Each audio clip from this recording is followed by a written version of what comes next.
देखिए, देश के प्रधानमंत्री डरे हुए हैं। आज अगर देश का कोई भी युवा, कोई भी किसान, कोई भी व्यक्ति अगर सवाल पूछता है तो उसे या तो जेलों में भेज दिया जाता है या उसको प्रताड़ित किया जाता है।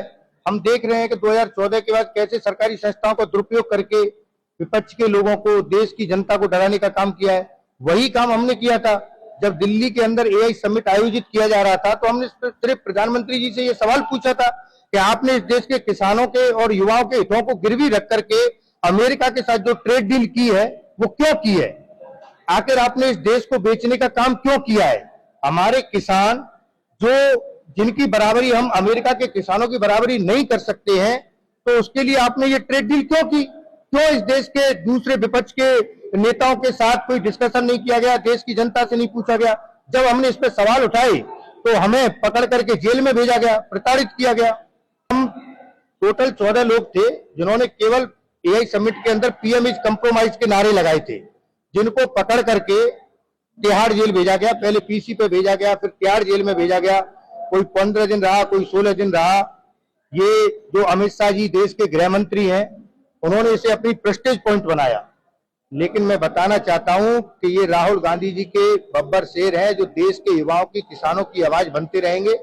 और मोदी जी, अभी तो आपसे 14 लोगों ने सवाल पूछा है। मैं आपको बताना चाहता हूं, देश का हर युवा आपसे सवाल पूछेगा कि आप इतने क्यों डरे हुए हैं, क्यों आप इस देश के हितों को गिरवी रख करके कोई ट्रेड डील कर रहे हैं, कोई भी डील किसी भी देश के साथ कर रहे हैं। देखिए, जिस तरह से हमें प्रताड़ित किया गया, वीडियो बना बना करके, जो क्या है, पुलिस पीट रही है, कपड़े उतार करके और उनके वीडियो बना करके अमित शाह जी को भेजा गया।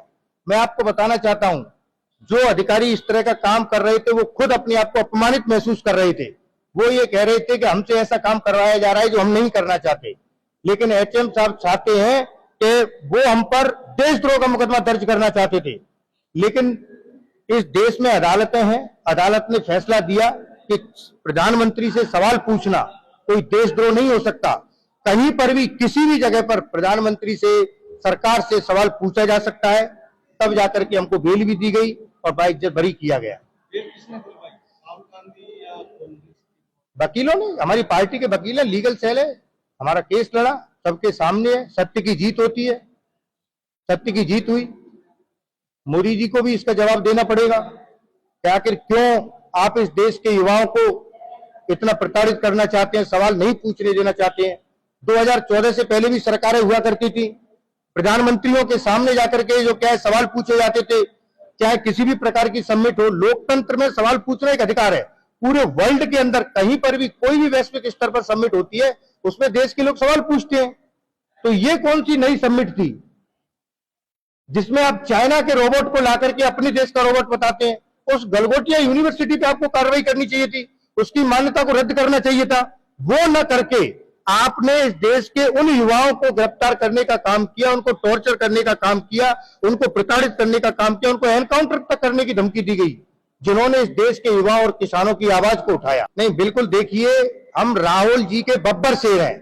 हमारे नेता राहुल जी को कितने सालों से परेशान किया गया है, उनकी छवि को खराब करने का काम किया गया, ईडी सीबीआई का दुरुपयोग करके उनको डराने का काम किया गया, उनकी लोकसभा की सदस्यता को खत्म करने का काम किया गया, उनके घर को खाली करवाया गया। लेकिन हमारे नेता नहीं डरे, तो हम कैसे डर सकते हैं? हम राहुल जी के वो बब्बर शेर हैं कि जो 16 दिन नहीं, 16 साल भी अगर जेल में रहना पड़ेगा तो हम रहने के लिए तैयार हैं। हम पीछे नहीं हटेंगे, इस देश को बिकने नहीं देंगे। ये तो वो लोग हैं जो आजादी से पहले भी अंग्रेजों के साथ थे, तब देश को बेचने का काम कर रहे थे और आज भी देश को बेचने का काम कर रहे हैं।